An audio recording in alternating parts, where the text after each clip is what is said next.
Баршаңызға қайырлы күн. Бүгін сіздермен бауырдан жасалынатын өте пайдалы әрі дәмді торттың рецептімен бөлісетін боламын. Менің каналыма тіркеліп, лайк басып кетуді ұмытпаңыздар. Бізге қажетті бауыр, жұмыртқа, май, ұн және сүт. Мен алдын ала бауырды тазалап қойғанмын, өлшеп. Осылай блендердің көмегімен езіп алатын боламыз. Және де оның үстіне 1 стакан сүтімізді салып, блендердің көмегімен жақсылап езіп аламыз. Одан кейін жұмыртқамызды салып, жақсылап венчиктің көмегімен араластырамыз. Одан кейін май, дәміне қарай тұз және де бұрыш салып, жақсылап венчиктің көмегімен араластырып алатын боламыз. Барлығы бір-біріне сіңісіп тұру қажет. Одан кейін ұнымызды асыдан сала отырып араластырамыз. Қатты қою немесе сұйық болып кетпеуі қажет. Бізде бұл жерде ұнды қосу өте маңызды. Бір жасап үйреніп алсаңыз, қонақтарыңызға ұсынуға да өте керемет және де дастарханыңыздың көркін ашатын холодный ассорти болып табылады.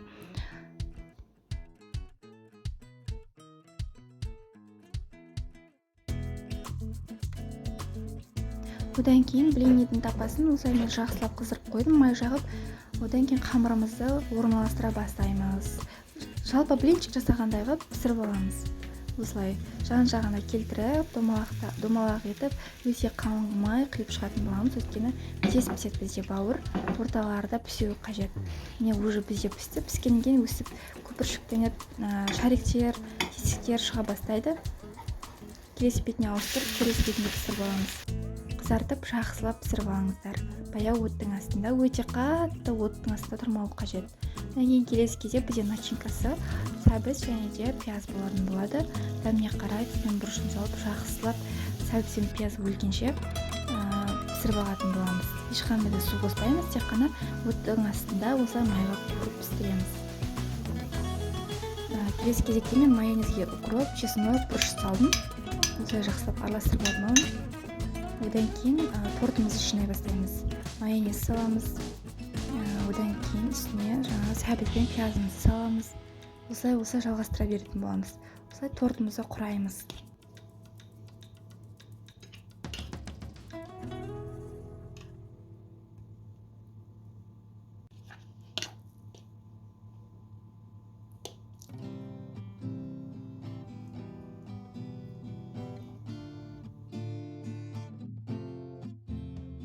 Кейбір кісілер укропты ұнатпауы да мүмкін, оны қоспасаңыздар да болады. Мен өзім жақсы көретін болғаннан кейін кез келген ас көкті көкөністерді қосқанды жақсы көремін.